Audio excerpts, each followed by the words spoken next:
profesional khususnya mengenai sistem dan prosedur gitu ya.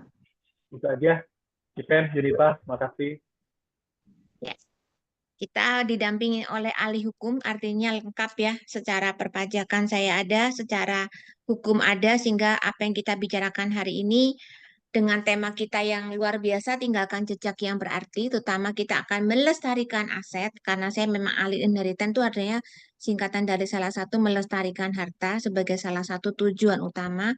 Karena apa yang kita kejar selama hidup ini nggak mungkin kita sia-siakan. Bagaimana melestarikan aset ini dengan panduan praktis perwarisan. Karena masalahnya apa? Aset yang ada di dunia ini nggak bisa kita bawa pulang ke surga. Benar ya? Jadi kita harus ngerti secara hukum, jangan sampai sudah dikerjakan sia-sia, sudah dikumpulin sia-sia, nggak jadiin sesuatu yang bisa jadi legacy atau diwariskan ke generasi selanjutnya. Nah, itu yang jadi problem yang akan kita pecahkan masalahnya bersama dengan ahli hukumnya Pirly, bersama dengan saya dan Junita sebagai salah satu juga bagian daripada financial planner. Teman-teman, ini saya ada mungkin nanti linknya untuk absen yuk. Bisa Junita copy paste dari ke chat ya supaya teman-teman bisa jawab absen ya untuk ujian Hupei hari ini yang sudah hadir. Terima kasih. Balik lagi tidak berlaku untuk agent ya, hanya untuk berlaku bagi yang undangan saja.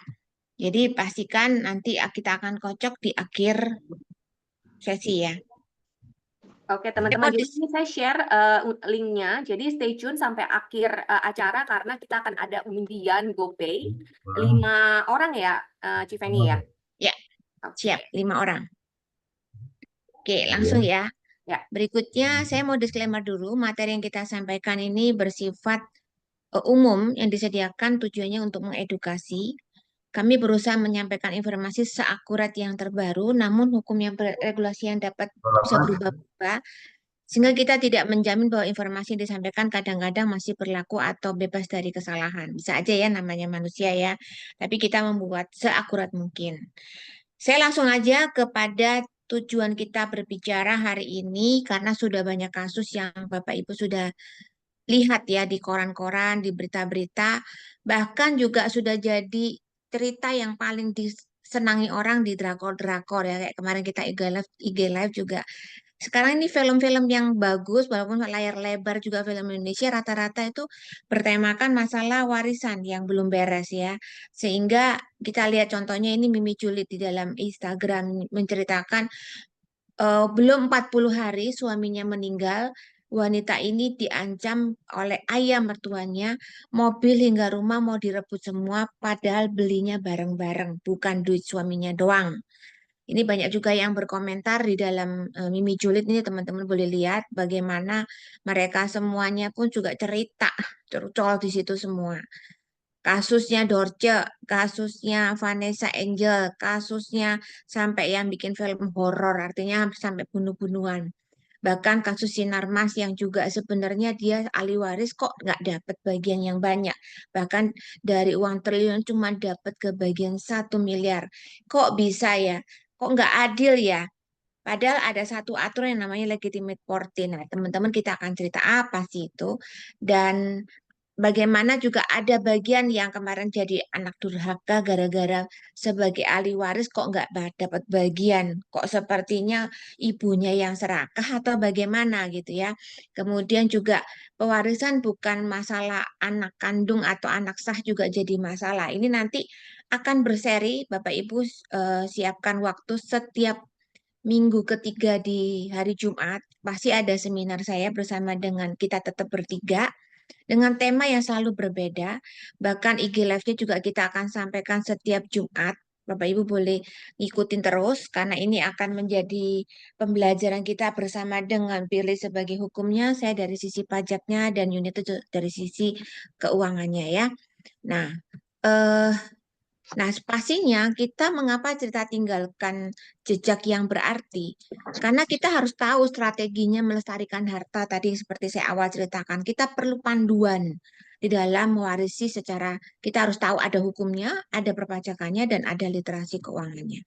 Nah, kemudian ada juga kita harus tahu tentang tujuannya hari ini tadi secara tak paham semua 3 hal itu.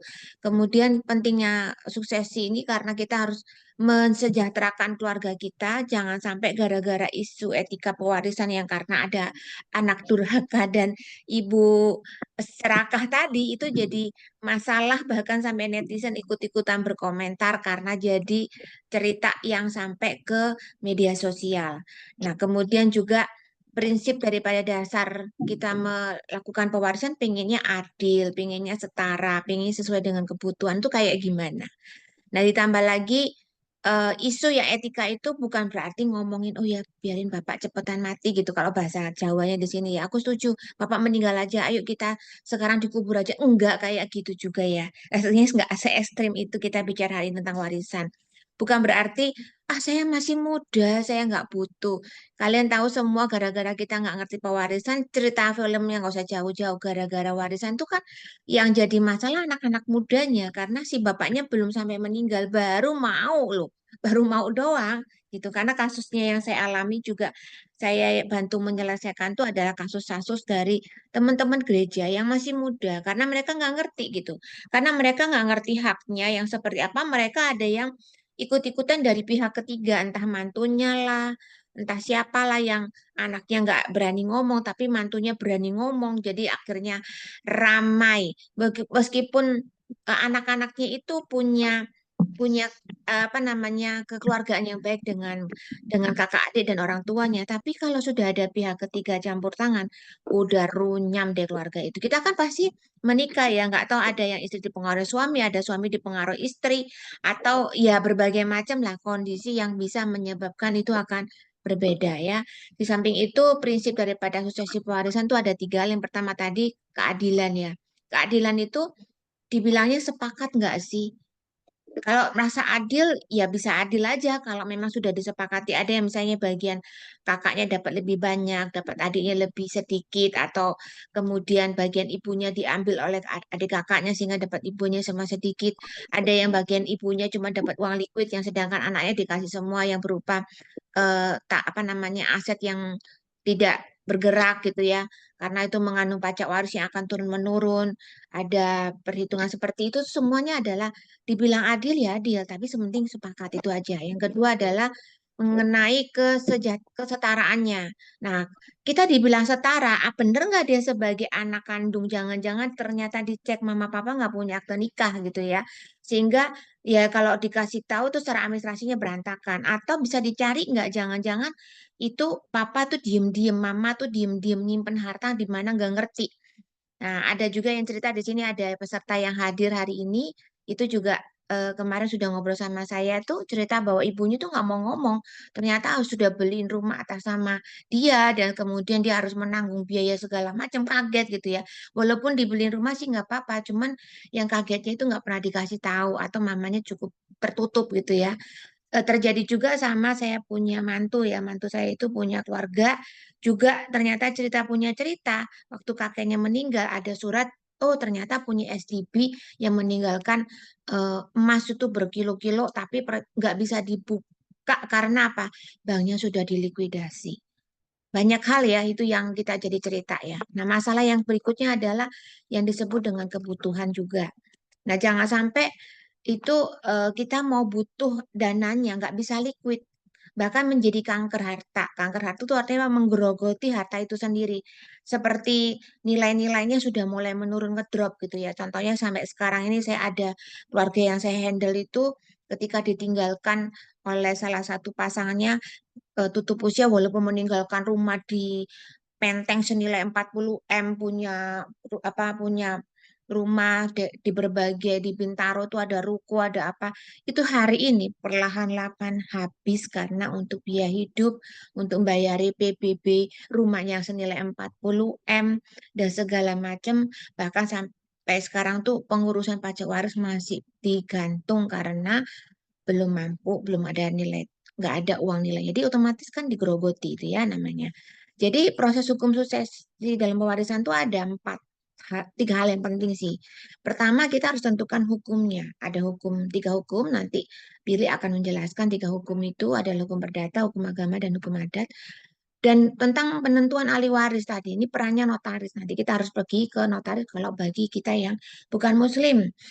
Bagi yang muslim pergi ke kelurahan cukup gitu ya. Atau kalau kita ke yang sah ya ke notaris dengan membuat surat penunjukan SKW ya, surat keterangan waris. Dan yang ketiga itu gimana kita tuh menghindari sengketa, adanya kesepakatan ya. Jadi kesepakatan itu bisa dibuat dengan menyiapkan wasiat yang sah yang diakui hukum. Jadi kalau wasiat cuma ngomong tok itu bukan wasiat ya. Wasiat itu adalah ketika sudah langsung menjelaskan secara tertulis, secara hukum tercatat juga di balai peninggalan. Kemudian bagaimana juga pencarian itu ada pedoman hartanya. Jangan sampai nggak tahu hartanya di mana aja. Saya sering ngurusin SPT tahunan banyak orang. Ada salah satu orang yang miliki sampai berlembar-lembar kalau saya lapor tiap tahun itu ya. Jumlah tanahnya di mana-mana ya. Rajin banget beli tanah. Padahal bapaknya udah umur berapa tuh ya. Udah umur 60-70 tahun. Saya kalau bilang masalah dananya nggak liquid, ya nggak liquid. Karena apa? Banyak di harta yang tidak bergerak. Jadi itu saya cuma tanya, ini anaknya tahu nggak di desa ini tuh tanahnya di mana ini gitu. Itu kan akan jadi kasus pencarian nanti bisa menjadi besit. Nanti kapan-kapan kita akan bahas besit itu seperti apa. Bahkan pencairannya, tadi kan pencairan udah saya bahas ya. Jangankan bilang pencairan itu gampang. Ini contoh salah satu pencairan yang di bank ya. Di bank itu biasanya kan diminta SKW. Seseorang punya tabungan deposito bisa ludes nggak walaupun kita sudah bikin SKW.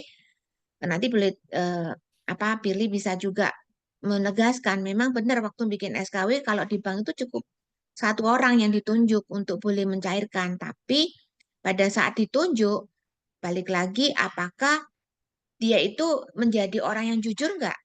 Saya pernah kejadian bahwa 3 orang anak ditunjuk adiknya, tapi semua dananya diambil sama adiknya. Karena kan nggak salah sih adiknya udah ditunjuk dia, ketika dia nggak terus terang berapa dananya yang ditinggal oleh papanya karena mereka tinggal di kota yang berbeda semua, ketiga-tiganya yang tahu adiknya tinggal di tempat papanya tinggal, dia ngurus semua uangnya pencairan. Tahu-tahu ya dia ceritanya bakalan dipakai buat usaha, nggak taunya ludes dihabisin oleh adiknya dan dia pakai buat beli properti atas nama istrinya. Nah, itu kan jadi satu masalah ya. Jadi kelihatannya sih gampang ya dicairkan, tapi tahu sendiri. Pada akhirnya hanya satu orang yang dipilih di bank. Nah, kita langsung diskusi aja ya. Saya undang Pirly, juga Yunita mungkin boleh menengahi kita. Kalau Oke. bicara masalah ini mungkin Pirly bisa memberikan apa namanya, apa ini yang dimaksud dengan cara mewaris, kenapa ada 2 macam nih. Oke, thank you, Civeni. Mungkin sebelumnya kalau misalnya ada pertanyaan dari para pemirsa bisa diketik di kolom chat. Mungkin sebelumnya saya ada sedikit pertanyaan, Civeni atau Ko Pirly. Sebenarnya apa sih yang dimaksud dengan harta dan harta yang bisa potensi menimbulkan sengketa itu yang seperti apa gitu? Ada beberapa macam harta kan ya? Ke saya apa ke Pirly? Eh,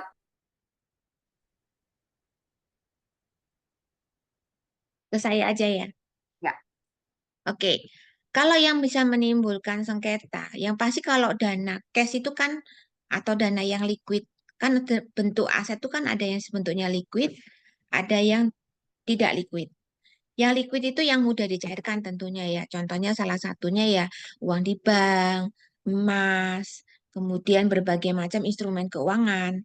Tapi pun dibilang mudah ya enggak mudah. Tetap ada prosedur seperti salah satu di bank aja harus bikin SKW. Nanti bisa ditanyakan Pirly gimana pekerjaan dia setiap kali ngurusin orang-orang yang pengen bikin SKW ya.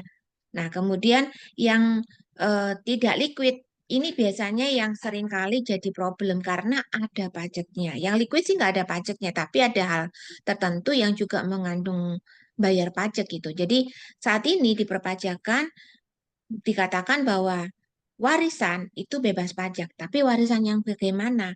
Yang dari siapa ke siapa gitu. Tuh. Nah, oke. selanjutnya adalah yang sering kali yang dialami oleh Pirly, seringkali itu ya yang jadi kasus sengketa karena minta bagiannya atau bagian yang harusnya bayar nggak mau bayar. Nah ini boleh dijelaskan sekalian sama Pirly nih.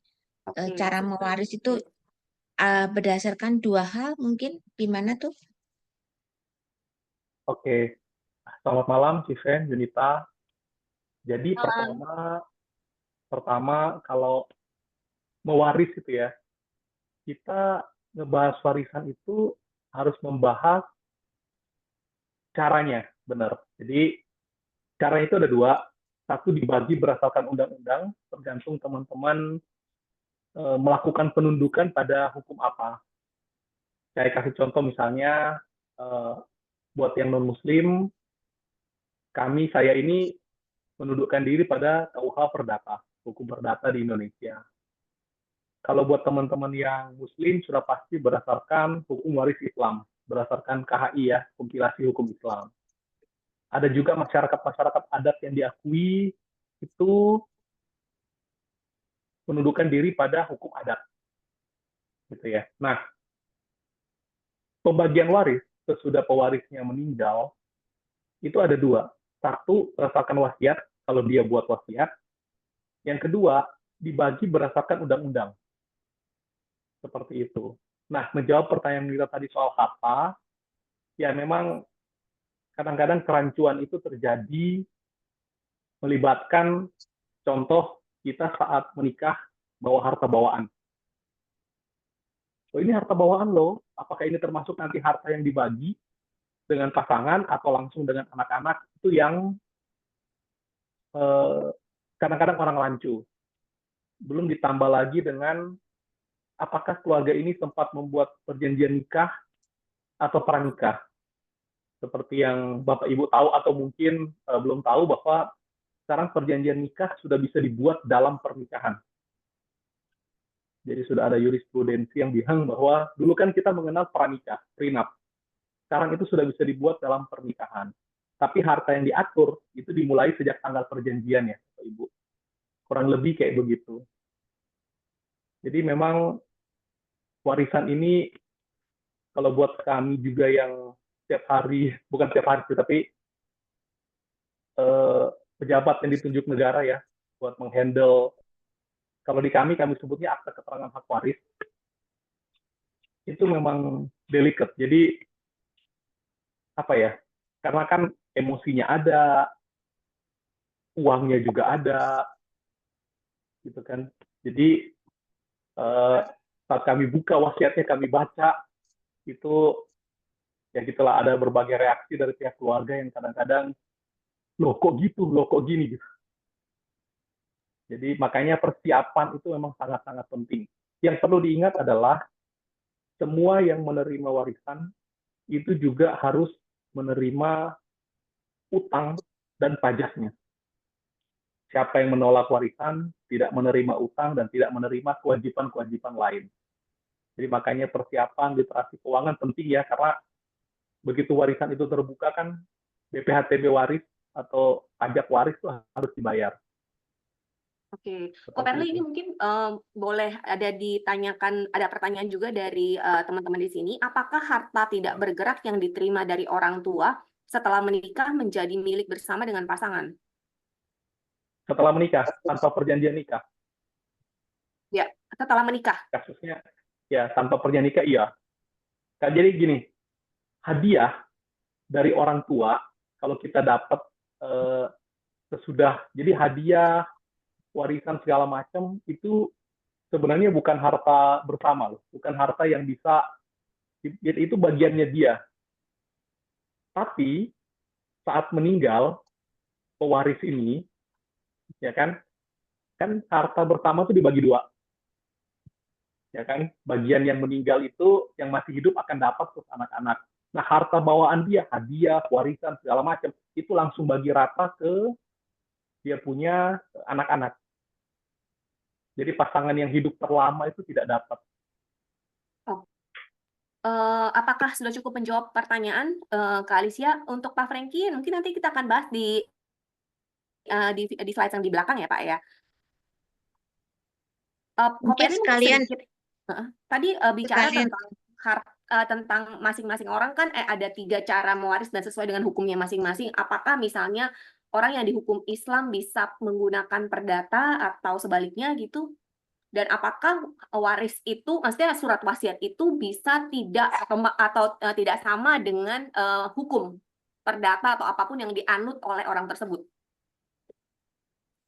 Itu 2 pertanyaan beda ya. Jadi saya jawab satu dulu tentang wasiat. wasiat itu kan keinginan terakhir dari pewaris saat beliau masih hidup. Itu bebas.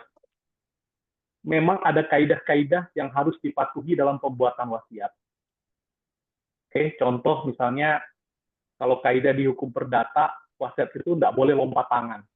Misalnya kalau ayahnya masih hidup, nggak boleh kasih ke anaknya, gitu kan? Ini kakeknya nih yang mewarisin ya, nggak boleh. Yang kedua, wasiat itu tidak boleh diberikan kepada guru, perawat, dokter, pokoknya orang yang punya akses ke pewaris yang merawat segala macam. Termasuk tidak boleh dikasih ke notaris yang membuat wasiatnya itu tidak boleh. Oke, kalau teman-teman yang muslim, contoh kaidah yang mesti dipatuhi, misalnya non-muslim itu tidak boleh mewaris. Jadi ditulis pun tuh nggak guna. Nah, pertanyaan kedua, apakah bisa melakukan penundukan hukum istilah kita ya? Jawabannya bisa.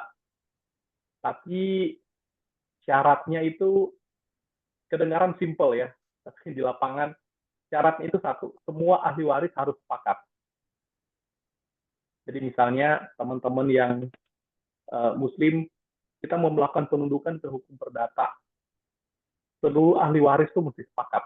Ada satu aja yang menolak, itu nggak bisa dilakukan. Dan pada prakteknya ya memang susah ya untuk 100% sepakat.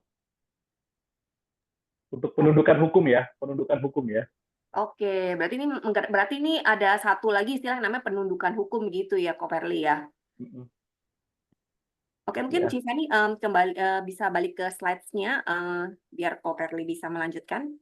Oke, tadi kita udah ngobrol ya sama Ko Pirly, tadi ada 3 hukum, terus tadi cara mewaris ada wasiat dengan undang-undang, terus kemudian juga kita tahu tadi tuh kalau di hukum di Indonesia itu nggak bisa tuh yang namanya, karena kita menggunakan civil law, kita nggak bisa tuh yang namanya mewarisi ke suster gitu ya, tapi yang terjadi di common law, bahayanya itu kalau misalnya anak kita tinggal di Australia, bakalan bisa tuh, karena sama temen kosnya pun bisa jadi ahli waris, karena memang di sana sepanjang orang itu selama hidup dia sudah 8 tahun bersama dan tahu di mana hartanya, itu bisa mewarisi. Nah, kalau di Indonesia memang nggak bisa. Jadi bahayanya buat kita punya keluarga yang ada di luar negeri, nanti kapan-kapan kita bahas lebih dalam lagi ya. Untuk saat ini kita masih seputar yang lebih di lokal dulu deh gitu ya. Nah, itu juga salah satu bagaimana anak yang kita kehilangan anak sudah di luar negeri pun hartanya pun semuanya hilang gitu ya. Kalau memang dia single akhirnya tidak menikah di sana. Nah, tadi kan sudah dijelaskan oleh harta-harta ya, itu sejak tanggal perkawinan itu ditentukan oleh yang namanya kapan menjadi harta bersama itu sejak tanggal perkawinan. Sedangkan sebelum menikah menjadi harta bawaan dan apa yang diperoleh dari hadiah, dari warisan orang tua semasa dia menikah pun namanya harta perolehan. Nah, yang harta bersama itu memang dibedakan sudah tadi Pak Pirly sudah jelaskan adanya yang namanya kapan jadi pisah harta atau sudah sejak awal pisah harta. Kalau sudah sejak awal pisah harta, maka tidak ada lagi yang disebut dengan harta bersama karena hartanya masing-masing, tetap ya dari hasil perolehannya itu masing-masing. Nah, ketika ada harta yang nggak pernah dibalik nama ke nama yang masih hidup, karena kan sepanjang orang pemiliknya itu meninggal itu disebut dengan harta nggak bertuan. Di perpajakan pun ada yang namanya pajak untuk orang-orang yang tidak memiliki artis sudah meninggal. Jadi itu masih menjadi harta yang bahasanya lupa saya. NPWP untuk khusus harta-harta yang orangnya sudah meninggal, jadi dikumpulin jadi satu. Jadi itu harta belum terbagi itu namanya. Harta belum terbagi itu akan ada NPWP sendiri gitu. Sampai siapa yang mau mengakui, kecuali sudah ada SKW, oh ya ini mau diakui ke anak yang mana berapa persen. Jadi itu pun di perpajakan aja yang namanya harta yang belum terbagi menjadi objek pajak. Nah, ketika kita bicara mengenai harta sudah meninggal itu kan harta waris ya. Nah, harta waris tadi mm, Pak Pilih juga ada sudah bahas, ada harta bawaan, harta perolehan itu akan dibagi rata, sedangkan harta bersama itu ada bagian yang bagian dari pemiliknya kalau bagian daripada pasangan hidupnya kalau dia tidak bisa harta. Jadi mungkin gambaran lebih jelasnya nanti saya lihatkan grafik. Nah ini saya ceritakan ada pernikahan yang paling sah sebenarnya secara agama saya sudah sah gitu. Tadi Pak Billy juga kemarin menegaskan untuk ngajarin saya lagi walaupun saya sudah belajar inheritan tapi secara hukum lebih jelas bahwa secara agama aja sudah sah. Jadi minimum Bapak Ibu kan secara agamanya masing-masing memiliki pernikahan yang sah. Baru harus disahkan kembali di catatan sipil secara negara ataupun yang beda agama kan tidak bisa di Indonesia ya. Nanti tetap harus disahkan secara negara. Jadi saya pun tahu banyak teman-teman saya yang beda agama akhirnya menikahnya di Singapura. Saya pun ingatkan, jangan lupa ya kamu sahkan secara negara dibawa ke catatan sipil di Indonesia. Karena apa? Kalau enggak, nanti surat kamu nggak akan sah nantinya, nggak bisa mengakui suami istri atau pembagian pada pewarisannya nanti jadi repot. Nah, yang jadi masalah surat nikahnya itu ada enggak gitu, sah apa enggak gitu. Nah, itu yang jadi problem. Saya berapa kali juga reminder klien-klien saya ketika saya tanya, papa mama punya akte nikah enggak? Kan zaman dulu banyak sekali ya orang tua enggak punya akte nikah ya. Nah, itu juga jadi problem.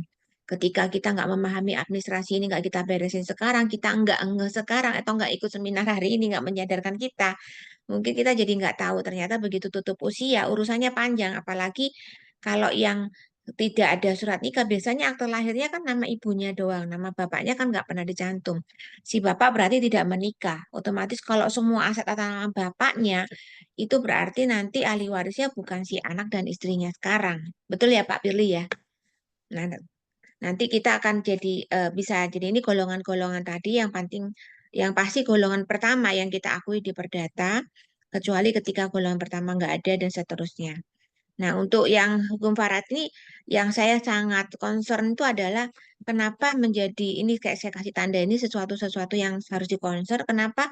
Karena kalau terjadi meninggal itu kalau yang si janda yang meninggal, si istrinya meninggal, dudanya dapat setengah. Kalau yang si suaminya meninggal, si jandanya dapat cuma seperempat. Itu kalau nggak punya anak, bayangin 3/4-nya kemana gitu ya. Nah ini pernah kasus nih, benar-benar kasus saya alami sendiri. Nasabah saya, dia gigit jari semua harta suaminya diambil oleh ibu dan ayah. Yang seperti yang kejadiannya di Mimi Julid itu ya. Itu bukan curhat bener, bukan curhat, tapi memang beneran kejadian dan mereka nggak bisa berkutik karena hukum agama yang sudah berlaku buat mereka yang beragama Muslim. Demikian juga eh, anak dan kalau punya anak pun si janda cuma dapat 1/8 ya. Jadi harus diselamatkan. Bahkan kalau nggak punya anak cewek itu semuanya asobanya lari ke keluarga yang laki, entah ke mertuanya atau ke pamannya gitu. Jadi kalau bapak ibu nggak concern di sini, nggak benar-benar aware masalah ini, pasti ya bisa gigit jari kalau sampai ada keluarga lain yang kita nggak tahu ya. Ya, saya kemarin juga ketemu sih seorang ahli hukum juga, kebetulan dia adalah salah seorang legalnya dari salah satu perusahaan asuransi, udah pensiun. Terus nggak lama suaminya meninggal, saya tanya gimana Bu? Saya soalnya waktu bikin SPT-nya tuh tanah dan bangunan dan depositonya tabungannya sampai berlembar-lembar gitu ya, saya lapor SPT-nya. Nah, saya tanya, terus gimana Bu? Apakah ketika si Bapak meninggal ada nggak mertua dan saudara kandungnya menuntut gitu? Dia bilang, ya Alhamdulillah katanya.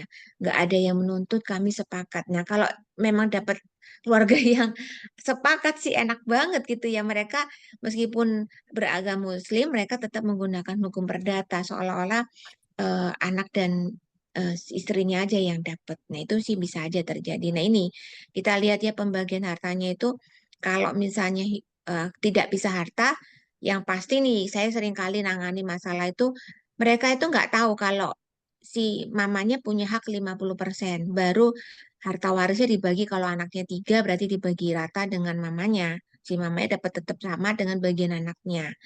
Tapi kalau yang bisa harta, itu ya hartanya si pasangan dong yang dibagi rata semuanya. Nah ini untuk menggambarkan lebih mudah. Tapi harta si ibunya nggak ikutan. Tapi yang bagian tidak bisa harta ini, termasuk harta yang dimiliki istrinya, termasuk rumah yang atas nama istrinya pun sama. Jadi semuanya akan kena bagian yang sama. Nanti bisa dikonfirmasi ke Billy dari pertanyaan-pertanyaan. Nah, ini kalau yang agama Muslim. Nah, ini yang jadi masalah itu bayangin Kalau si suami yang meninggal, si istri cuma dapat 1/4 kalau dia punya anak 3 ya. Nah, ini kalau yang pria kan dapat lebih banyak. Yang wanita sama. Dan ini ada bagian dari si mertua nih ya. Kalau si istri yang meninggal, si suami dapatnya masih lumayan sama dengan anak pria yang lain tetap dibaginya. Nah, ini anak perempuan yang agak lumayan dapatnya cuma sedikit. Nah, kemudian kalau si yang ternyata justru nggak punya anak nih yang kasus nih. Kasus jadi lumayan berat tuh ketika yang terjadi adalah sama si ini istrinya, si suaminya, maka si istri cuma dapatnya bagiannya kecil banget. Aduh, sorry. Stop.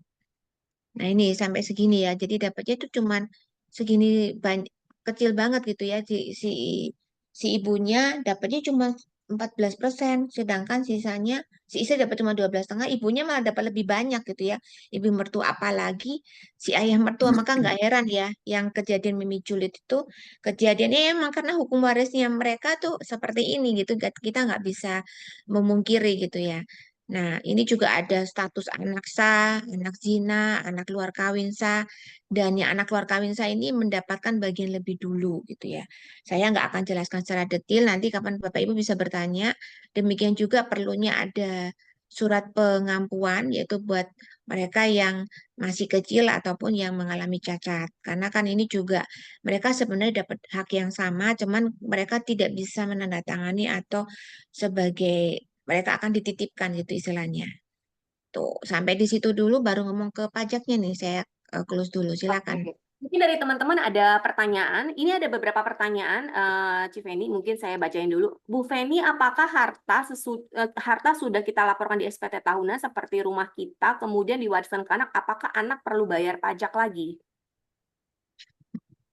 Itu pertanyaannya memang kita akan jawab secara pajak ya. Mungkin kalau itu sekalian aja saya jelasin dikit deh ya, sekalian deh kalau gitu yang secara sesi pajak. Nah, kebetulan kita sudah mulai ke ranah pajaknya nih.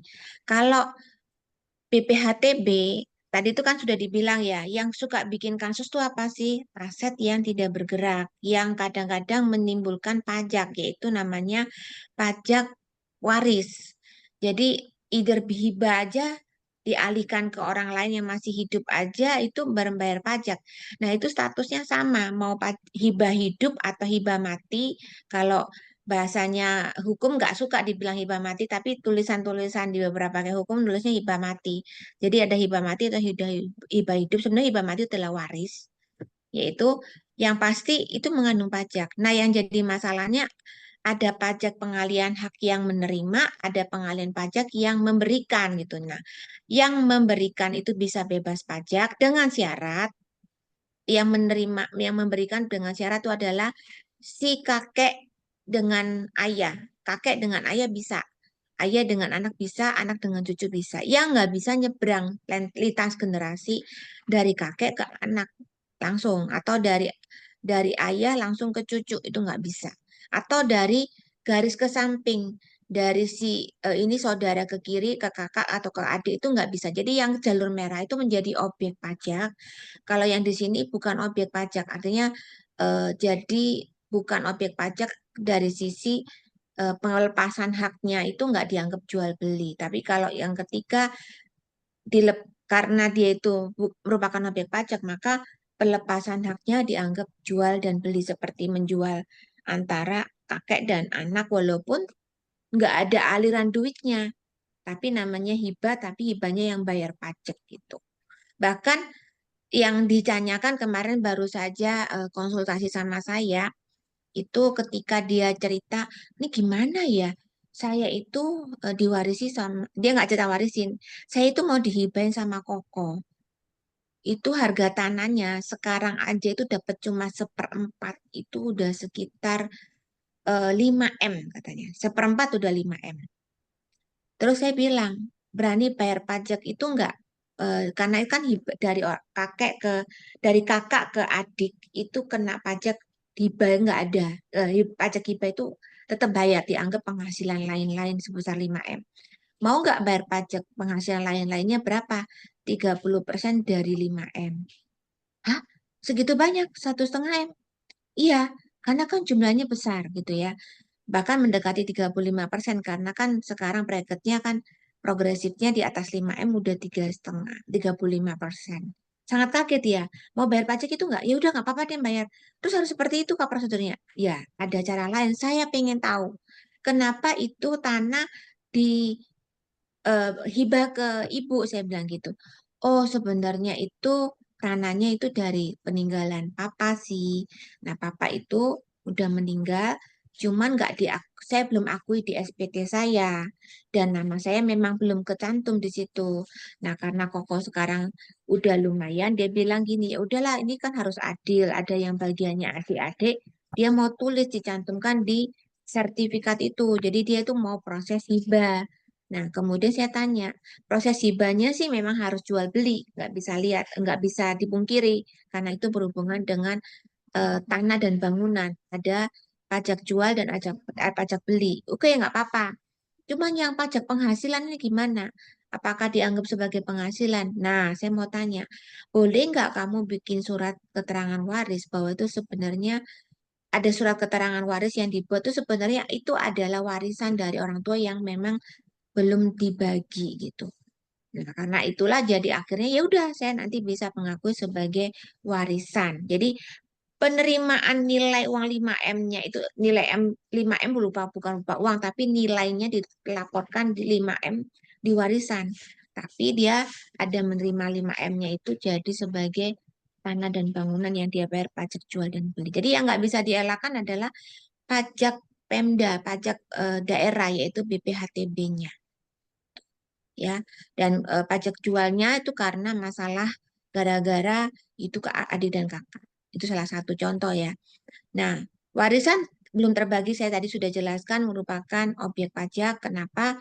Kalau dia nggak ada yang mau mengakui, itu menjadi NPWP yang harus berdiri sendiri. Maka saya saran biasanya kalau saya langsung bantu perpajakannya, itu saya bantu untuk diakui di masing-masing dan segera bikin SKW. Jadi kalau ketemu saya pada waktu terjadi, saya barusan papa meninggal nih, gimana menutup NPWP-nya, bagaimana segala macam itu akan saya bantu. Nah, di sini juga ada Bapak Notaris yang akan membantu juga. Kalau Bapak Ibu memang butuh notaris, kami bisa membantu mencarikan yang mana yang tepat. Nah, ini masalah pajaknya ya, yang pajak atas tanah dan bangunan. Jadi kalau pajak PPHTP itu pajak penghasilan yang dikenakan 2,5%, seperti menjual. Tapi kalau dia itu sudah melaporkan di SPT, kalau belum melaporkan, kalau sudah melaporkan di sini bayarnya 0.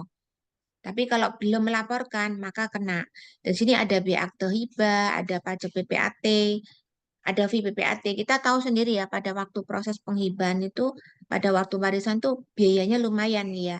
Demikian juga penerimaan hibah atau penerimaan warisan pun juga ada bayar pajak. Ini yang nggak bisa dihindarkan. Ya, ini bisa selama dilaporkan di SPT dan mengajukan surat keterangan bebas.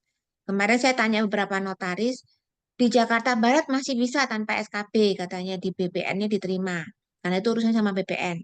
Tapi di Jakarta Selatan dan di Jakarta Timur, kalau nggak salah, itu nggak bisa. Mereka sepertinya BPN-nya itu sudah pinter gitu ya.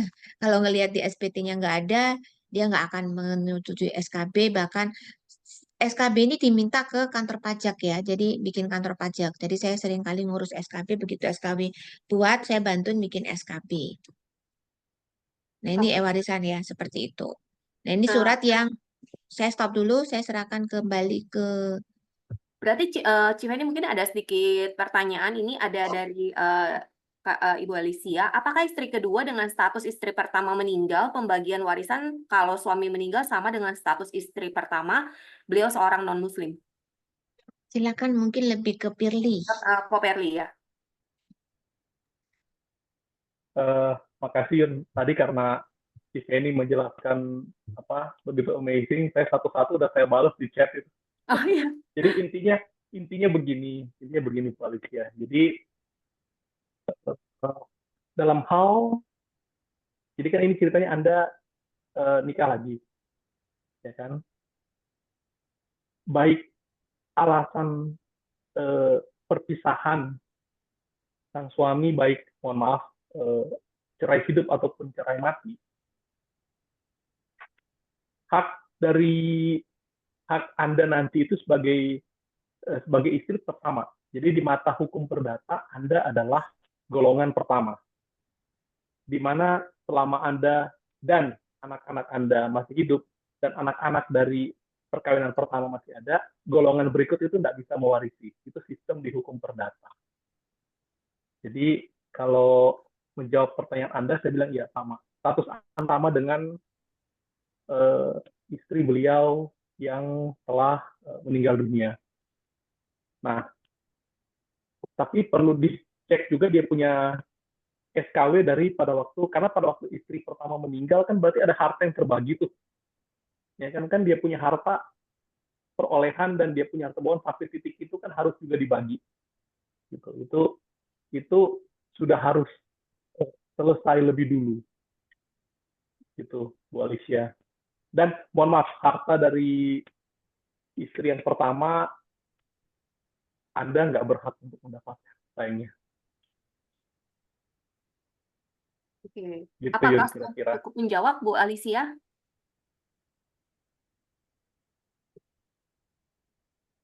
Mungkin dari saya ada sedikit pertanyaan sih, Ko Perli. Jadi kalau menurut Ko Perli, jadi kalau ada orang yang mewariskan lebih baik diwaris, maksudnya diwaris atau hibah gitu ya? Jadi saya ada beberapa klien yang memang suka bertanya seperti itu. Jadi bedanya dulu ya, kalau wasiat dan waris, itu kan haknya berpindah dalam artian bisa kita balik nama sesudah pewarisnya pergi. Hibah terjadi balik namanya itu langsung seketika begitu akad hibahnya itu selesai bisa langsung diurus gitu, balik nama kan. Kalau ditanya ke saya apakah lebih baik wasiat atau hibah, kalau secara hukum sih sama aja, itu kan kehendak para penghadap ya. Tapi kalau ditanya soal pajaknya dan biaya pembuatannya, saya selalu, maksudnya kalau ditanyakan ya, karena kan kita notaris itu tugasnya adalah mencatat kehendak dari para penghadap. Pendapat kita itu tidak boleh mempengaruhi mereka. Kecuali kalau mereka bertanya, saya akan cuma jelasin pajak waris segini, pajak hibah segini. Anda lihat saja sendiri kira-kira lebih besar yang mana gitu ya. Karena di beberapa daerah, contoh Jakarta, untuk hibah wasiat dan waris, itu Perda nomor 1 tahun 2024 di Jakarta itu diskonnya lumayan loh, 1 miliar loh. Jadi nilai perolehan objek pajak tidak kena pajak untuk waris itu 1 M. Gitu. Bandingkan dengan diskon kalau selain itu hibah, jual beli itu 250 juta. Jadi pengurangannya di situ yang berasa. Karena nilainya kan sama aja 5% kan. Kali nilai nilai jual objek pajak minus diskon tadi gitu. Terus ya jadi lumayan. Cuma kalau ditanya mana yang lebih baik, dua-duanya sama. Itu cuma tergantung dari para penghadap mau suka pindahin sekarang atau mau suka pindahin nanti. Jadi tergantung kebutuhannya begitu ya, Ko ya? Betul, betul. Nah, kalau seandainya boleh tanya untuk melakukan hibah maupun waris, maaf tadi suaranya putus ya. Gitu, proses caranya untuk secara hukum hibah atau waris? Sama sih ya. Jadi waris itu biasanya orang buat wasiat atau dia mau pewarisan secara undang-undang atau yang kita sebut ab intestato. Setelah pewaris meninggal, kita akan ngecek di Balai Harta Peninggalan apakah ada wasiat. Kalau ada wasiat kita mesti buka dulu untuk kita bacakan. Ya, setelah itu baru akan dibuat akta keterangan waris siapa-siapa yang berhak, ini bagian berapa persen. Itu dengan asumsi lurus-lurus aja ya, dalam artian nggak ada sengketa, nggak ada yang dilawan wasiatnya. Kayak tadi kan kayaknya Pak Agung nanya gimana kalau wasiatnya berisi misalnya 90% saya kasih ke anak nomor 1 misalnya. Kalau secara wasiat tuh nggak ada masalah, karena wasiat kan kehendak pewaris. saat dilaksanakan di waris, itu juga tidak masalah selama ahli waris lain nggak melawan. Karena kalau mereka melawan, contoh kalau dia punya satu adik misalnya atau punya satu saudara, berarti kan berdua, ahli warisnya dua. Itu legitima porsinya masing-masing berhak atas setengah. Nah, ini kakaknya terima 90% lah, saya cuma terima 10%. Kalau dia terima, sih laksanakan. Seperti itu. Kalau hibah, itu prosesnya mirip-mirip dengan jual beli. Tapi pemberi hibah, kalau dia satu garis lurus keturunan sedarah, itu dia boleh ngurus bebas pajak untuk PPh-nya. 2,5%-nya itu bebas pajak dia. Kira-kira kayak gitu ya. Oke, ada pertanyaan lagi dari teman-teman. By the way, kita akan membagikan link untuk chat WhatsApp grup. Jadi jika ada teman-teman di sini yang mau konsultasi lebih lanjut, silahkan join WhatsApp grup kami ya. Jika nggak ada pertanyaan lain, mungkin bisa dilanjutkan presentasinya Ibu Civeni. Oke, saya lanjut lagi ya. Tadi itu saya cuma mau reminder bahwa secara perpajakan tuh sekarang udah ada undang-undang baru di 2023 namanya Undang-Undang tentang Kebendaan ya. Kalau bahkan di situ ada semakin lama menunda BPATB, maka ada denda pajaknya sekarang ini. Jadi kalau Bapak Ibu pingin, kan zaman dulu boleh nanti aja lah saya balik namanya kalau sudah mau dijual gitu ya. Nah itu kan prosesnya jadi dua kali proses jual beli ya seolah-olah antara pewaris dengan ahli waris, kemudian dari ahli waris ke begitu ya pilih ya benar ya dari ahli waris Ya, ke pembelinya. Jadinya itu akan makan waktu lebih banyak, lebih lama yang pastinya orang pasti mau bayar kalau sudah balik nama ke dia dan sudah dibuat akte jual beli yang sah oleh notaris. Jadi kalau kita sudah mau tunda, nggak nunggu nanti deh, kan biaya pajaknya sekarang gede gitu. Nah itu Bapak Ibu sekarang juga ada penghitungan dendanya. Yang mana waktu saya ngobrol sama teman saya, either dia adalah kepala Dispenda, kan PPB ini kan di bawah PPADB itu kan di bawah Dispenda. Dia nasabah saya, dia kepala Dispenda dan bahkan saya ngobrol sama dia, Bu gimana kalau status ibu ada tanah dari orang tua yang belum dibalik nama? Iya, nanti aja saya jual, biarin aja. eh, Kepala Dispenda pun punya pemikiran sama. Nah, ini per 2023 sudah ada aturannya.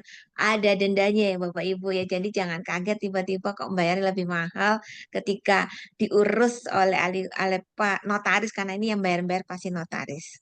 Betul ya Firly ya?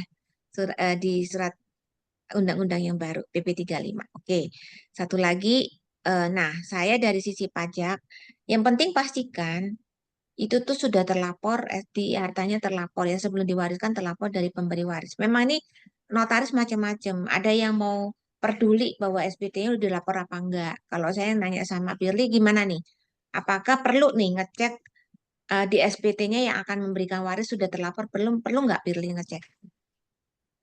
kalau saya yang membuat wasiatnya, saya pasti periksa SPT-nya. Nah, Karena kalau karena biar karena ini kayak contoh Ibu Liling nanya, karena kalau tidak punya NPWP artinya nggak pernah lapor pajak, tiba-tiba meninggalkan harta rumah tabungan emas. Eh, Secara di mata orang pajak, loh Anda tiba-tiba ketiban durian runtuh nih, dapat harta, dapat penghasilan yang belum pernah dibayar, itu akan kena, mungkin ini boleh koreksi, itu akan kena pasal 17 kan, pajak penghasilan kan, betul, secara progresif. berkeranjang kan. Mm-mm. Ya, jadi ya jawabannya iya. Kalau saya selalu periksa SPT-nya. Maksudnya ini pastikan Anda mewariskan sudah pernah Anda lapor. Kalau tidak resikonya seperti ini pajaknya. Ya, itu Begitu memang sih, Sen. memang biasanya jangankan mewarisi menghibah aja juga jadi masalah besar tuh. Yang tadinya masih dititipin hartanya di si apa namanya kakaknya terus mau dibagi ke adiknya pun saya sudah banyak notaris yang kerja sama saya terus coba kamu beresin dulu deh punya PPP dulu dan kamu laporin deh gimana caranya kamu bisa punya rumah itu kan dianggap jual beli dan segala macam. Nah itu juga jadi kasus. Kemudian yang seperti saya tadi contohnya.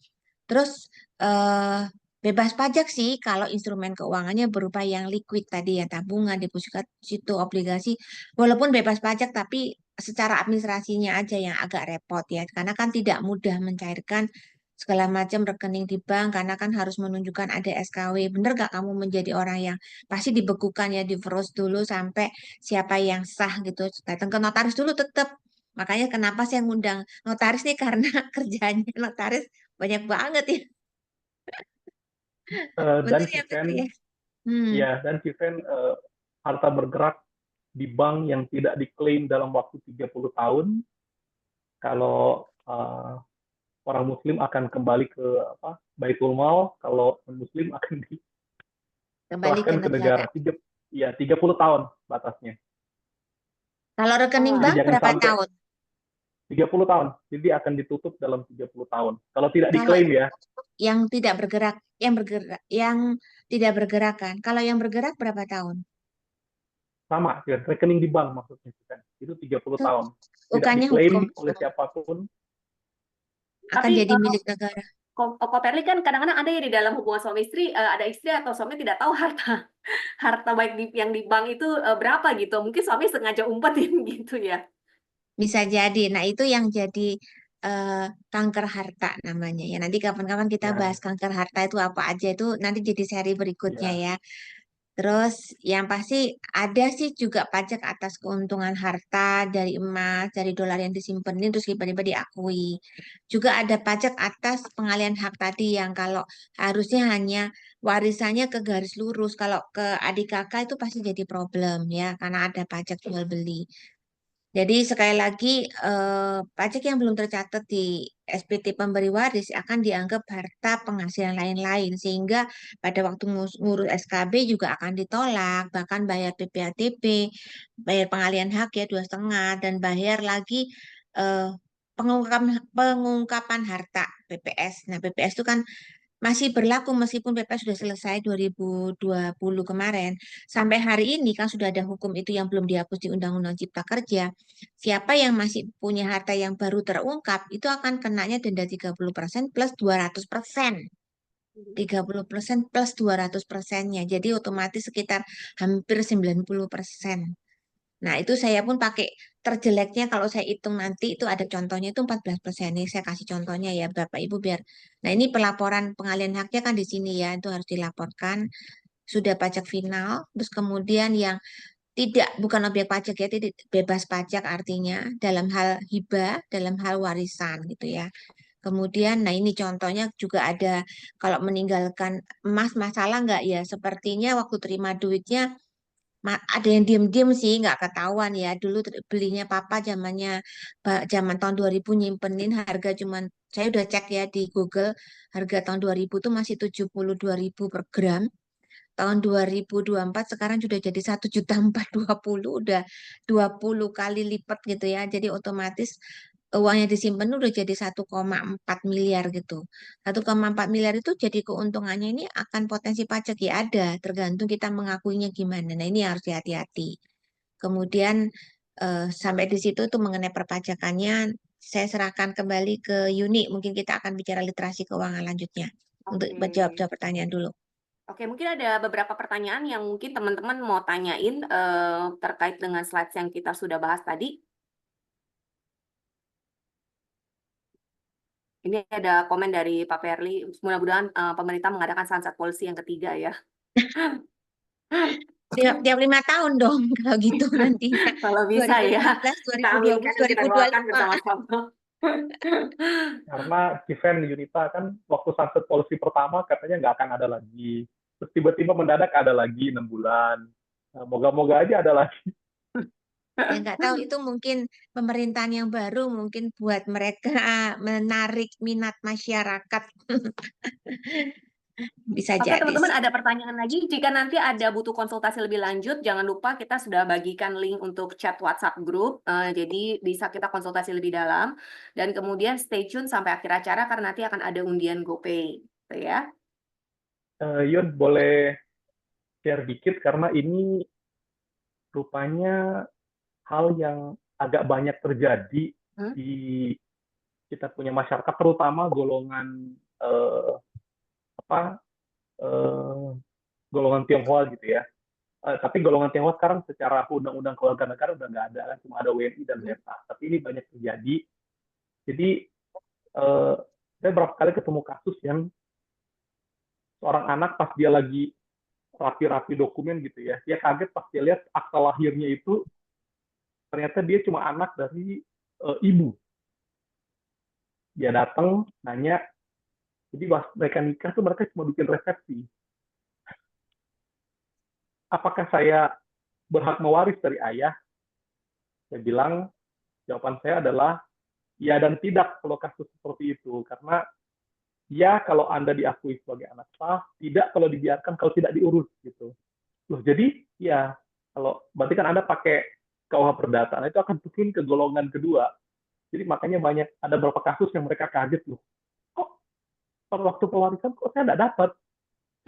Apa saya dilangkahi ribut-ribut, ternyata yang memang Anda tidak pernah tercatat sebagai anak. Itu yang apa? Bikin kaget ya, untuk beberapa orang yang konsultasi ke saya, mereka sempat sadar. Jadi sempat diurus pengakuan anaknya. Itu aja sih apa? Jadi kalau Beberapa maksudnya, kasus ya. jadi kalau orang tua sudah nggak ada, itu lebih gimana tuh? Kalau mohon maaf Bapak Ibu terlanjur nggak ada, berarti kan warisan sudah terbagi. Ya itu potensi seperti yang kita bahas di salah satu IG live kita ya, potensi jadi war of air ya, jadi pertempuran antara ahli waris. Karena otomatis kan kalau perdata kan dia langsung turun ke golongan kedua. Kalau golongan pertama semua sudah dianggap tidak ada. Padahal sedihnya si anak masih hidup. Gitu. Jadi padahal ngurus pengakuan anak seperti itu di pengadilan sekarang sudah tidak terlalu rumit sih. Selama ya saksi ada, bukti ada. Paling kalau misalnya bukti-bukti kurang kuat paling disuruh tes DNA seperti itu. Nah, kalau kayak kasus kayak saya gitu ya, Ko ya, maksudnya di mana nama saya tuh beda dengan akta lahir itu gimana ya, Ko ya?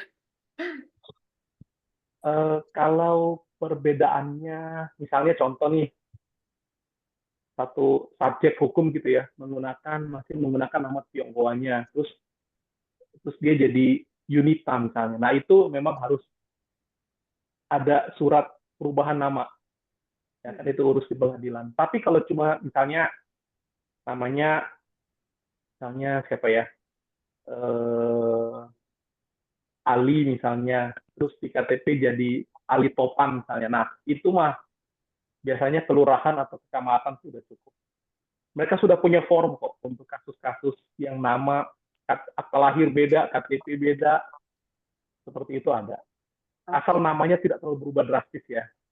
Oke. Ini ada pertanyaan mungkin untuk Civeni, asuransi tradisional apakah perlu masuk SPT karena kan bukan objek pajak, tapi apa akan menjadi masalah ketika diwariskan ke anak? Pertanyaan yang sangat bagus. Yang pasti asuransi itu kan sepanjang asuransinya hangus, nggak ada nilai tunainya sih boleh tidak dilaporkan di pajak. Contohnya term life ya, asuransi jiwa yang hangus-hangus, asuransi kesehatan yang hangus-hangus, nggak dilapor nggak apa, karena tidak ada nilai tunai yang terbentuk.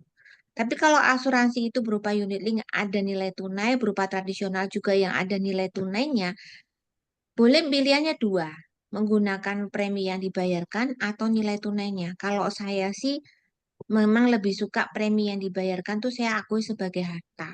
Karena itu kan sebenarnya peralihan, apalagi kalau kasus klien saya itu kebanyakan preminya bukan premi kecil ya, premi bahkan sampai miliar-miliaran gitu ya.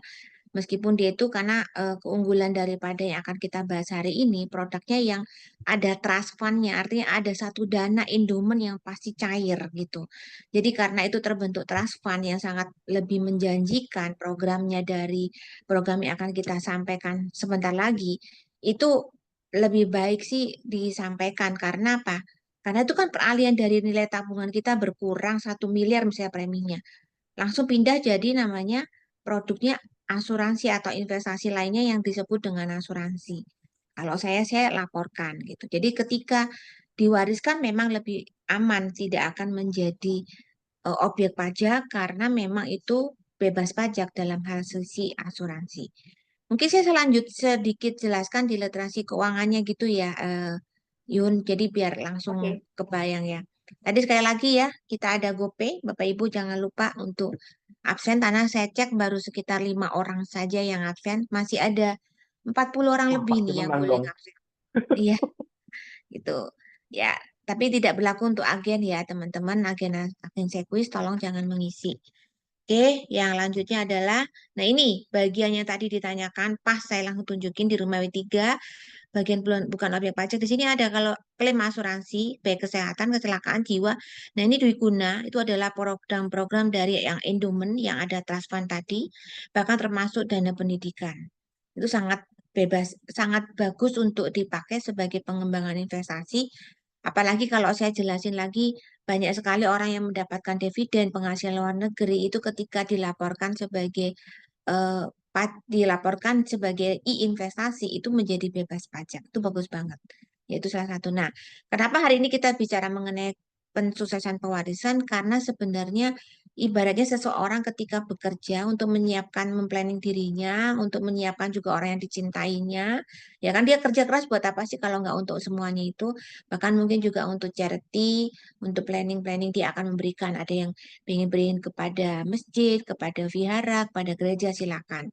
Nah, kemudian selanjutnya adalah di mana dia juga pasti juga menyiapkan rumah, menyiapkan hukumnya, menyiapkan juga masalah kepemilikannya nanti apakah administrasinya sudah benar semuanya.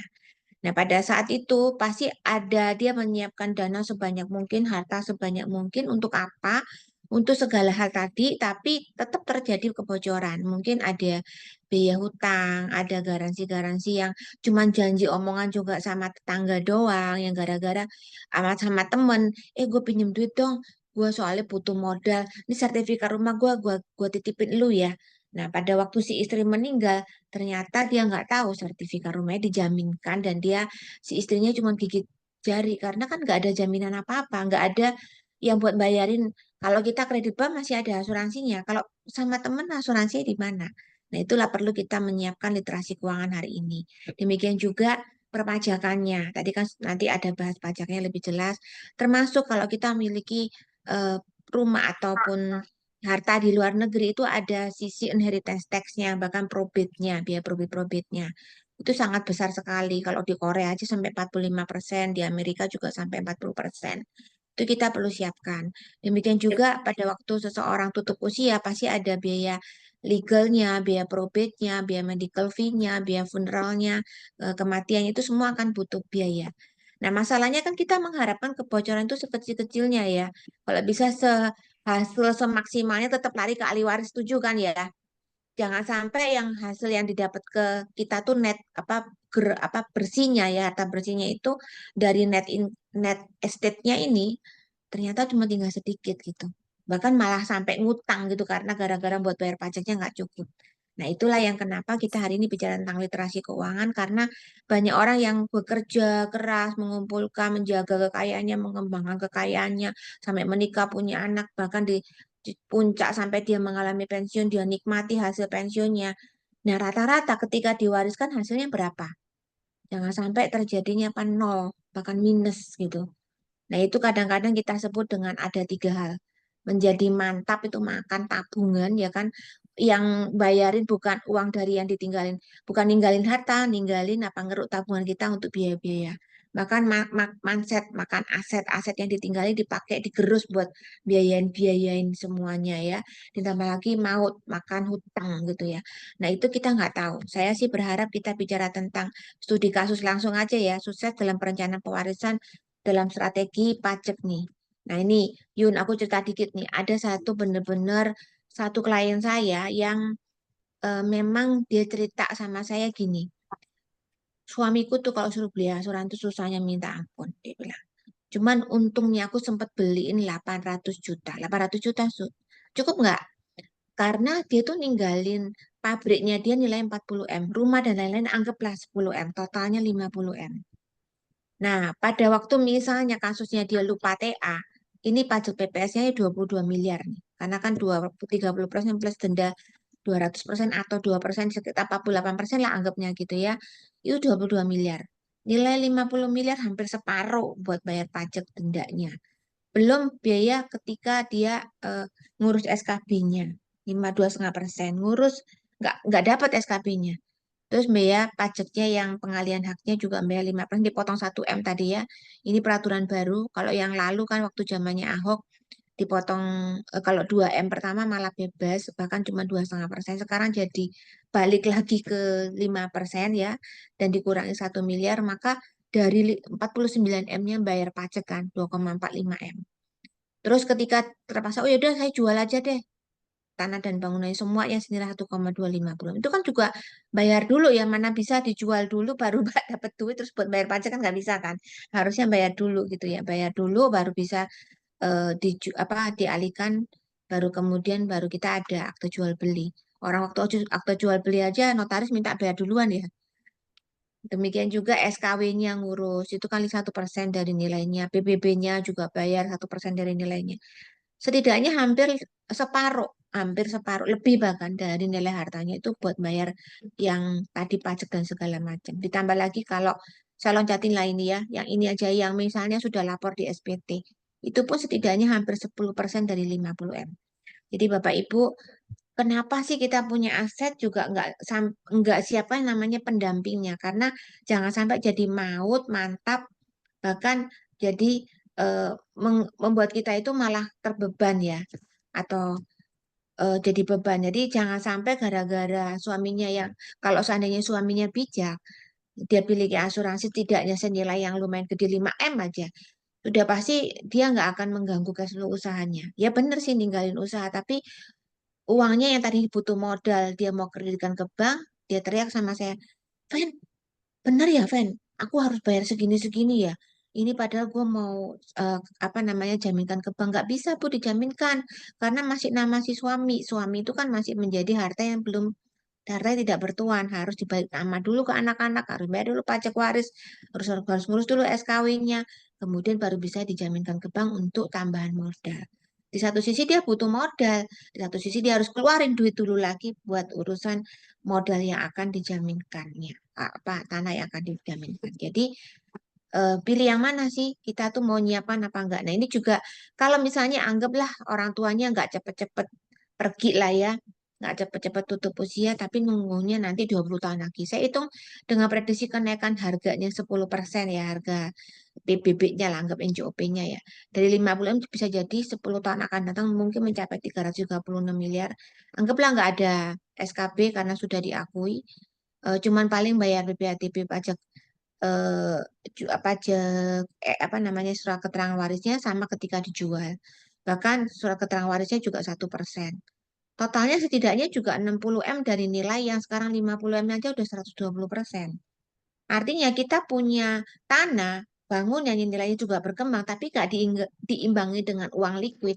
Ya tetap aja kita tuh nggak menyiapkan yang namanya hal yang terbaik buat ahli waris kita. Sehingga yang tadi tuh meninggalkan warisan, bener kan banyak orang yang suka banget meninggalkan warisannya, tanah dan bangunan yang banyak. Tapi ya tadi ternyata menyebabkan malahan maut ya, makan hutang mungkin jadi utang duitnya buat bayarin pajaknya, atau jadi manset makan aset, atau mantap makan tabungan. Mantapnya bukan mantap jempol nih, mantapnya mantap yang terbalik gitu ya, yang membuat orang itu jadi aduh harus keluarin duit lagi gitu. Nah, kalau kita menyiapkan ini semua dalam bentuk dana liquidnya yang kita bisa create gitu ya. Kalau saya kasih contoh langsung di sini ada tadi itu kasusnya sama ya, masih ibunya punya 2 anak, kemudian dia meninggalkan 50 M tadi. Pertanyaannya adalah dia kan harusnya dibagi sesuai dengan perdata, bagiannya dia 66 koma, ini sisanya 16. Nah, kemudian yang bikin mereka kaget, mereka harus bayar pajaknya lumayan gede dari 50 M ini, karena kan semua bayar sesuai dengan kewajibannya. Kalau mereka punya dana liquid yang bisa diciptakan atau di-create sebesar 5 miliar, lumayan sih buat tambahan cash. Selain di gaji harta, cashnya ini dipakai buat bayar pajak, untuk mempertahankan harta yang dimiliki doang, bukan untuk sesuatu gitu. Jadi hanya untuk mempertahankan supaya ya pemiliknya yang tadi jadi tidak bertuan jadi milik mereka masing-masing, gitu. Jadi bayar pajak. Jadi daripada kita mantap atau manset makan deposito kita atau kita harus jual juga asetnya dulu baru bisa beli bayar punya uang 5 miliar atau makan hutang jadi harus hutang dulu buat bayar 5 miliar karena nggak ada duit likuidnya. Lebih baik mana kalau misalnya malah mengangsur dengan premi tertentu mengkredit 5 miliar pajaknya sudah ditentukan oleh kita sudah bisa bayar pajak yang dari ahli waris yang sudah ditentukan sesuai dengan hukum warisnya. Jadi kita bikin uang pertanggungan yang ahli warisnya sesuai dengan masing-masing bagiannya ini ya. Jadi 5 miliar dibagi 5 miliar itu cuma kecil kalau dengan hartanya 50 miliar. Nah, kita lanjut studi kasus kedua ya. Nah, kedua ini juga Sebelumnya, kasus Civeni, ini ada pertanyaan sedikit dari Ibu Liling. Pajak apa yang harus dibayar oleh ahli waris atas harta warisan dari orang tua yang tidak punya NPWP dan berapa tarifnya? nggak punya NPWP sih. Sekarang kalau masih belum meninggal ya diurus dulu. Jadi supaya bebas pajak nantinya. Jadi Hmm. jawabannya paling gampang. Jadi jangan mikir bayar pajak dulu. Kalau bisa bebas pajak dulu dong maunya, ya nggak? Barusan meninggal. Oh, baru meninggal. Ya, bikin SKW dulu deh. SKW dulu, kemudian paling SKB-nya tergantung daerah mana. Ada yang mereka boleh tanpa SKB, jadi pajak penyerahan haknya nggak ada, cuman BPHTB. Paling yang bikin SKW lah di notaris ya. Berapa tarifnya, Firly, kalau notaris biasanya? 1% dari nilai NJOP Iya, atau dari harga pasar? NJOP. Kalau warisan tuh NJOP. Dari NJOP. Kemudian baru bayar pajak waris. Itu ya. Nah, ini balik lagi eh, langsung aja ya, saya lanjutkan ke sini ya. Ini Mm-mm. studi kasus yang lanjutnya nih ada yang punya anaknya ketiga, ini kasusnya beneran ke teman saya sendiri. Dia itu anggaplah hartanya sama, saya nggak bikin cerita yang berbeda. Dia tuh pengennya dibaginya rata, tapi ya nggak bisa kan. Coba bayangin punya tanah yang 40 M sama satu ada 3 rumah, ya kebetulan sih bisa dibagi satu-satu. Tapi kan adil nggak sih kalau si anaknya yang cowok dapat 40 M, yang mamanya dapat 5 M, yang si anak pertama dapat 3,5 M, yang bagian yang ke tengah nih dapatnya cuma 1,5 M. Dia kan cuma bilang loh kok saya cuma dapat lebih dikit gitu, gimana adil gitu ya. Nah, terus ingin dibagi tapi pakai hukum yang mana nih? Mau pakai hukum pakai surat wasiat kah atau pakai hukum perdata kah atau hukum agama kah? Nah, pasti terjadi ribut lah. Gua nggak mau deh dapatnya cuma lebih kecil yang ada pasti sengketa. Nah, gimana caranya? Apakah semuanya namanya dari semua rumah ini dibagi menjadi ada 4 nama yang nantinya kalau secara pajak ya nanti bakal bayar pajaknya masing-masing gitu. Kalau pakai wasiat itu adalah jalan pintas ya, pilih bener ya, jalan pintas sehingga misalnya rumah yang ini yang bayar ya si ini aja gitu. Misalnya contohnya rumah D dimiliki oleh mamanya ya mamanya aja yang bayar. Rumah C ya cuman kakaknya yang pertama. Rumah B ya cuman anaknya nomor 2 dan tempat usaha mungkin dikasih karena cuma dia yang bayar. Kalau sudah dibikin wasiat masing-masing. Tapi adil nggak adil ya nanti tinggal kesepakatan. Nah, kalau mau pingin adil, tinggal bagi aset caranya create asetnya. Kan masing-masing pengen dikasih angka yang sama ya. Anggaplah ya ini kalau misalnya dibaginya semuanya paling gede dia 40 M ya udah semua dibikin 40 M gitu. Cuman yang ini hanya dibantu bayar pajaknya doang. Jadi kalau kita bikin satu uang pertanggungan senilai masing-masing ini tiga ini ada yang si bapaknya ngasih yang ini 35, yang ini 36, yang ini 38, ini 4 M. Jadi kan adil ya. Nah, cuman caranya gimana? Cuman ada satu produk yang bisa membuat keadilan, yaitu produk yang asuransi yang bisa kita create ya. Nah, kemudian kasus berikutnya ketika dia itu pengen dibagi secara adil, maka ya selain tadi itu membuat itu bisa juga kita create aset yang misalnya dibagi berdasarkan ya pembagian yang sesuai gitu nilainya, misalnya ini dibagi dalam bentuk uang gitu ya, ini 25 M, 10 M dan segala macam itu jauh lebih adil gitu ya. Jadi daripada hanya satu produk yang bisa membuat adil, membuat semuanya akan cep diem gitu ya, nggak jadi sengketa karena kan sudah terima duit gede gitu ya, liquid lagi gitu dibandingkan diterima aset bebanin lagi pajak warisnya gitu. Karena kan liquid belum tentu bisa langsung dijual. Mau dipakai buat apa-apa ya tinggal masalahnya bermanfaat apa enggak rumahnya. Rumahnya memang tempat yang sangat strategis, enggak laku dijual, enggak gitu ya kan.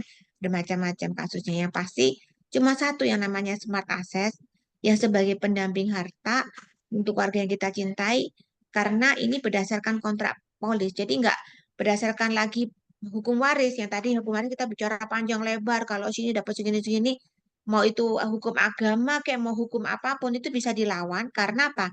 Kontrak polis ini yang menentukan meskipun kita bilang ini prestasi segini-segini itu bebas. Karena kontrak ini bisa berdasarkan surat perjanjian, tidak berdasarkan hukum waris lagi.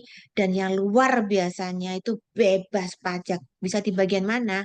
Bagian di sini. Nanti saya tunjukin. Oh, saya ada tunjukin nggak? Oh, tunggu. Saya lupa. Saya sampaikan. Tunggu ya. Oh, tadi sudah saya tunjukin ya bagian yang bebas pajak itu. Sudah sih. Nah, nanti saya baru kasih contoh. Ini mau ada pertanyaan lagi? Kalau nggak ada, saya lanjutin ke contoh salah satu. Kok bisa dibilang apa namanya produk itu sangat menarik gitu ya? Mungkin Bapak Ibu bisa Kan kasih. Gimana? nambahin dikit, Boleh.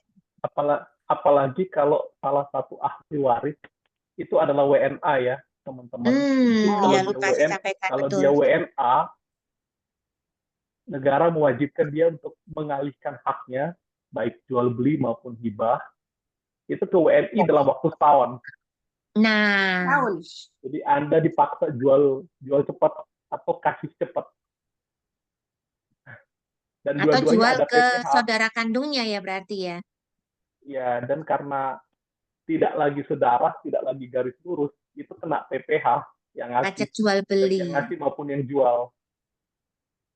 Double bayarnya ya jadinya. Aku Apa yang lagi terjadi nonton kalau tidak dijual kok? Eh, milik negara. haknya kembali ke negara. Jadi Dalam sebenarnya waktu setahun. semua tanah ini kan milik negara. Kita tuh cuma pegang hak.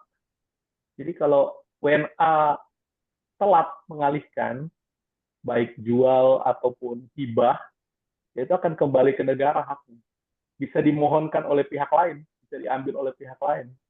Meskipun memang prioritas pertama adalah pemiliknya. Selama udah WNI ya, atau sudah dipegang oleh WNI gitu ya. Oke. Berarti yang menarik di sini adalah bahwa jika kita memiliki aset tidak bergerak itu harus dilengkapi dengan dana liquid gitu ya. Terus udah gitu dana aset tidak bergerak juga tidak menjamin yang disebut namanya adil atau kesetaraan itu. Dan karena tidak liquid sifatnya jadi maksudnya dia juga tidak gampang dibagi-bagi begitu ya. Kalau tidak terjual kita hanya akan membayar mungkin pajak-pajaknya dan lain-lain gitu ya kok ya. Saya ini belum lama lagi ngurusin salah satu klien saya yang anaknya udah di luar negeri semua. Jadi dari kemarin saya udah bantuin dia untuk emang dia mau bakal tetap tinggal di Indonesia enggak? Dia akan kebetulan mau pensiun juga udah dapet green card udah dapet PR di Australia, dia mau ke Australia. Nah, karena itu semua asetnya udah mulai pelan-pelan dijual. Jadi otomatis apa yang dimiliki di Indonesia pun dijual karena kalau anaknya udah WNA semua jadi milik siapa nanti? Tadi kan 1 tahun harus dijual. Memangnya anaknya harus ke Indonesia ngurusin jual beli rumah mamanya gitu kan? Nggak lucu juga kan? Jadi mau nggak mau dia harus melepaskan semua haknya. Jadi ya either dia bikin wasiat kalau memang dia mau. Karena kan kondisi kapan tutup usia orang tuh kan nggak tahu. Jadi kalau misalnya kejadiannya buru-buru, nah kita kan nggak tahu. Daripada itu kejadian dia sudah bikin wasiat sebelum ngurusin PR-nya. Jadi kalau sudah dijual ya udah nggak laku, nggak berguna lagi. Saya lanjutin lagi ya, Yun. Ya, silakan Ci. Oke, kita tadi sudah bahas tentang keadilan dan gimana tuh. Tadi satu lagi tadi kan udah dibahas orang WNA. Misalnya salah satu anak ini WNA pun kita create asetnya pun boleh yang terima orang WNA. Yang penting dia terima duit untuk membayarnya. Karena kan tadi pajaknya double ya. Pada waktu dia nggak bikinin surat pemutusan waris kepada si orang WNA, berarti terjadi si WNA ini dapat warisan berdasarkan hukum perdata. Karena memang dia legitimate property, dia dapat. Tapi gara-gara si anak ini ternyata dia apa namanya lupa nggak ada surat wasiat, akhirnya kan secara perdata dapat karena dapat sertifikatnya ada nama anaknya. Ketika dapat anaknya, sedangkan dia harus menjual, makanya untuk cepet-cepetnya dia seolah-olah jual ke kakaknya yang WNI. Berarti bayar pajaknya kan double. Pertama bayar pajak waris dari orang tuanya ke dua anak ini, terus anak yang ini karena adik kakak kan nggak bisa terjadi hibah tanpa pajak, jadi tetap bayar pajak lagi double pajak atas peralihan dari si adik yang sudah WNA ke kakak yang WNI double dua kali. Jadi kalau bikin wasiat jadi lebih aman, seolah-olah si WNA nggak dapet. Jadi disiapkan dari sekarang. Dan yang penting nih supaya nggak jadi bebannya si adiknya ulang itu kan yang bayar lu. Berarti lu aja yang keluarin nanggung semua. Nah daripada itu siapin juga literasi keuangannya, gitu ya. Jadi kapan sedini mungkin kita siapkan. Yang pasti eh, daripada kita sampai mantapnya makan tabungan atau makan aset bahkan makan utang gitu ya. Lebih baik kita siapkan banyak sekali program yang kita berikan, entah berupa dana pendidikan, dana pensiun, dana warisan, atau sebuah produk-produk yang trust fund ini, yang mana kita siapkan yang terbaik, yaitu salah satu contoh trust fund kita itu adalah yang, ini contohnya usia 35 ya, dia itu nabung untuk menyiapkan sebesar 5 miliar, yaitu yang mana dia, contoh, sorry bukan 5 miliar, tapi 3 miliar ya. Jadi si bapak ini menabung selama 10 tahun sampai usia 45 yaitu sebesar 79 jutaan. Ini pun juga ada promo. Kalau hari ini ambil sampai tanggal 31 ada diskon 10% di premi pertama. Kemudian di 55 dia dapat duit kembalian 79 kali 10 kan 750. Tapi kita kembalikan 1,5 miliar yaitu di tahun kelima, di umur 55, di umur 60 500, di umur 65 juga 500. 1,5 M yang dia terima 3 kali. Kemudian ketika sampai belum mencapai usia 55, 60, dan 65 tadi, tutup usia, keluarganya dapat 3 miliar. Harapannya kan tadi hidup sampai 65 kan. Kalau ternyata hidupnya sudah sampai 65 masih hidup, tapi meninggalnya malah panjang ya, sampai usia 100. 100 pun dia akan terima sebesar, yaitu tadi, 1,5 miliar tambah 1,5 miliar, 3 miliar. Jadi dia terimanya 3 kali lipat ya. 1,5 miliar untuk pensiun, atau dia menerima 3 miliar kapanpun dia meninggal. Jadi produknya itu cuma 700 lebih yang dia sisihkan. Uang kecil kan? Bukan 5 miliar. Kalau kita beli mau ninggalin ruko 5 miliar, uang yang dikeluarin lebih dari 5 miliar dong. Buat pajak belinya, buat proses notarisnya, balik namanya lebih dari 5 miliar. Tapi kalau dia mau meninggalkan 5 miliar berupa uang liquid, cuma dengan menyisihkan 700 juta doang.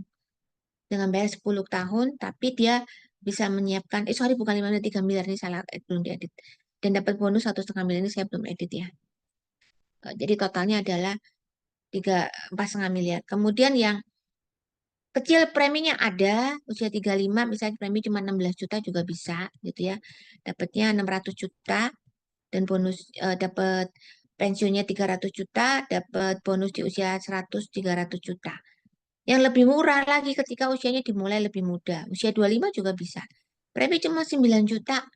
9 juta itu dapat sama. Pensiunnya 300 juta, perlindungannya 600 juta. Kalau sampai meninggalnya jangka panjang juga 600 juta. Jadi setidaknya dia dapatnya sebesar 900 juta. Bahkan ini ada pembebasan ketika orang sakit kritis atau cacat total, stop bayar tapi Apa sih rencana pakai pensiun yang tetap sekali? berjalan. Gimana? BM. Gitu. Anak Ini usia SBM semua tadi di GM. Gila, banyak banget. Iya, makanya Bapak udah bilang itu pasti sama anak yang Kristennya di situ. Hah? Yang di sono. siapa ya yang bicara? Sampai saya bingung. Halo. Oh, sudah Oke. sudah di mute. Kali ya. Jadi ini di usia 25 cuma 93 juta lebih murah kan dibandingkan usia 35 aja hampir 2 kali lipat ya. Dapatnya sama gitu. Jadi semakin muda mulai semakin menguntungkan dengan dapat yang sama itu adalah namanya biaya penundaan. Pastikan kita kesimpulannya hari ini ya ada hukumnya, ada pajaknya kita memahami. Kita mesti juga ngerti administrasi, yang penting perencanaan keuangannya supaya nggak mantap, makan tabungan, makan aset, bahkan makan maut, ya makan hutang. Oke, sekian. Terima kasih. Oke, jika ada pertanyaan di sesi kita yang ini, kita sudah sampai sesi kita yang terakhir, apa sudah ada pertanyaan dari teman-teman sekalian yang hadir di sini? Jadi mungkin kesimpulannya sebenarnya perencanaan keuangan itu lebih baik dilakukan dari awal begitu ya Civen dan Koperli ya, supaya murah gitu, karena perbedaan umur itu sangat berpengaruh. Terus karena kita juga harus menciptakan dana liquid untuk menopang aset-aset kita ketika nanti kita mewariskannya kepada anak-anak kita. Terus Pirly juga ada sharing tuh. Dia salah satu kan, tadi tuh kan juga ada perlindungan penyakit kritisnya yang di program yang saya kasih tuh. Meskipun kita baru nyicil tabungannya kan dicicil ya untuk menyiapkan 5 miliar atau 3 miliar atau berapapun yang kita ingin ciptakan tuh kan dicicil ya, kan nggak langsung bayar sekaligus 5 miliar gitu. Dicicil. Tapi tiba-tiba dalam saat cicilan itu yang dialami oleh Pirly itu sakit kritis. Jadi Pak Pirly itu Mungkin Koperli adalah bisa jelasin. Pirly itu adalah salah satu survival. Silakan. Saya salah satu survivor CML itu chronic myeloid leukemia. Jadi salah satu bentuk dari kanker darah. Saya waktu itu baru ikut asuransi setahun kali, saya nggak usah sebut mereknya. Kena semua di cover, sampai sekarang premi gratis. Jadi Umur berapa saya waktu adalah itu sih Pirly dapat kenanya? 2008, berarti saya 16 tahun lalu sih. 31 kurang lebih.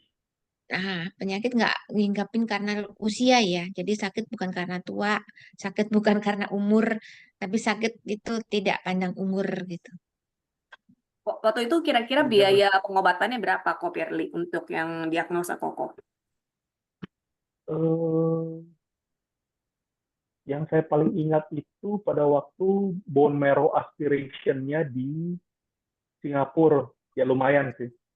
Saat itu berapa puluh ya? Berapa ribu $, tapi semua di cover. Oh, jadi sempat ke Singapura juga berarti ya untuk transplantasi sumsum tulang ya, Koperli? Bukan transplantasinya, baru diagnosanya. Kan harus Oh, baru diagnosanya didiagnosa saja? dulu. Ya, itu bone marrow aspiration itu yang sedot sumsum tulang belakang gitu loh untuk diagnosa. Terus ya itu semua full. Saya juga agak tegang-tegang pas ke Singapura.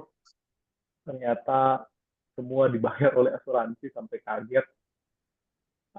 Terus uang pertanggungan critical illness-nya langsung ditransfer. Saya juga kaget, tiba-tiba ada duit gede masuk ke rekening dari mana nih, saya sampai ngecek. Jadi memang fakta ya. Jadi fakta ya, asuransi memang selama kita laporkan di SPT memang nggak kena pajak. Selain itu Anda sebutin dah, semua akan kena pajak. Gitu. Oke, thank you Koperli. Ada pertanyaan? Teman-teman jangan lupa nanti join ke grup WhatsApp kita untuk bertanya lebih lanjut ya jika masih ada pertanyaan yang mungkin tidak bisa kita jawab masing-masing semuanya di sini, nanti bisa kami jawab di WhatsApp grup kami.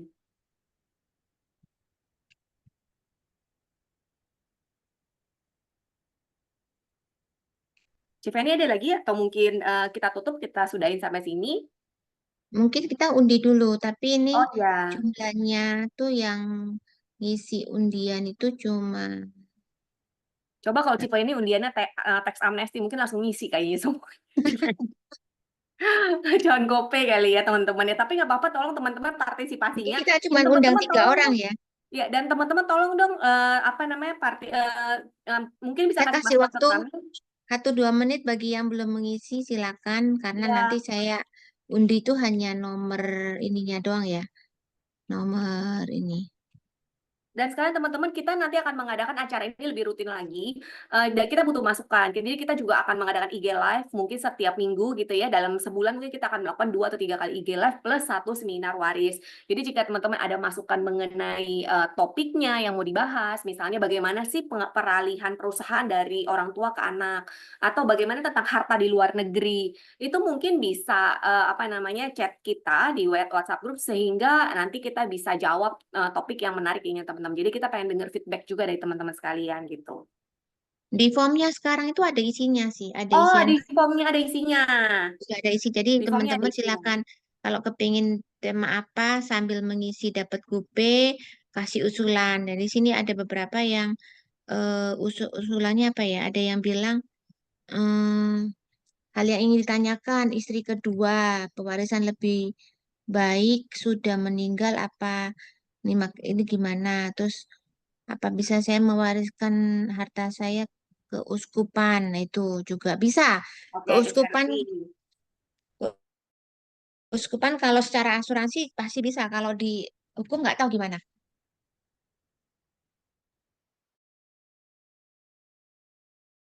Pilih bisa Ya, nggak? Kalau keuskupan. intinya makanya sih saya selalu bilang SDN warisan terbaik itu kan punya karakter dan akhlak sebenarnya. Sebenarnya selama ahli waris sepakat mau diwariskan ke siapa aja oke. Kecuali yang batasan-batasan tadi ya, guru, perawat, notarisnya itu tidak boleh. Jadi mau diwariskan ke keuskupan silahkan. Selama tidak dilawan oleh pemilik legitima porsi, pemilik bagian wajib dari setiap ahli waris. Kalau mereka Iya. ngelawan itu di pengadilan berat. Jadi sama di insurance juga sama ketika ada orang yang misalnya apa namanya, misalkan dia juga mau diberikan kepada agak ke vihara, ke uskupan, boleh, tapi tadi harus mengisi yang namanya apa persetujuan dari ahli waris yang sah. Jadi si anaknya si istrinya pasangannya dan anaknya yang harusnya mendapatkan warisan itu akan dimintain untuk menyetujui boleh melepaskan haknya. Ini udah nambah 2 orang lagi. Gimana masih mau ditunggu? Udah nambah 2 lagi yang ngisi. Ini kita undi cuma 3 ya karena cuma nggak semuanya ngisi dari 40 orang. Sambil saya stop ya.